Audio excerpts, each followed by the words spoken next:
Doctor Shyamaprasad Mukherjee તેમની જન્મભૂમિ નિમિત્તે Bharatiya Janata party Bhildi મંડળ દ્વારા ભદ્રામલી ગામમાં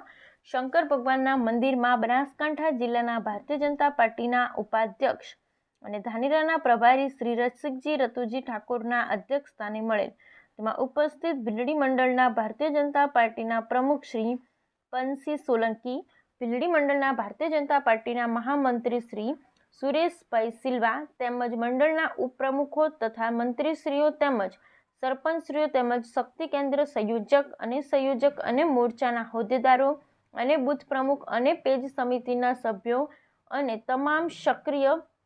કાર્યકર ઉપસ્થિત રહ્યા હતા. ત્યારે તેમના જીવનમાં કરેલા ઉમદા કાર્યો અને જીવનગાથા વર્ણવી હતી તેમજ વૃક્ષારોપણી કરી હતી.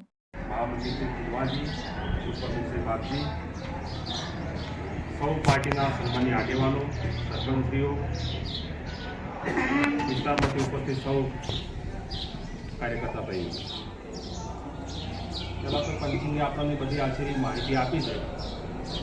પરંતુ અમે વર્ષોથી પાર્ટીમાં છો, પરંતુ શ્યામાપ્રસાદ મુખર્જીની જન્મ તારીખ કઈ છે, એમનો સર્વનાશ તારીખ કઈ છે એ મને ખબર નથી. પરંતુ શું છે, પાર્ટી એમાં વક્તા તરીકે 2-3 જગ્યાએ મૂકવાનું છે, એટલે આપણે સાહિત્ય જોયું અને એમને બધું વાંચ્યું ત્યાર બધી આપણને ખબર પડી કે શ્યામાપ્રસાદ મુખર્જી આ પાર્ટી માટે શું કર્યું છે.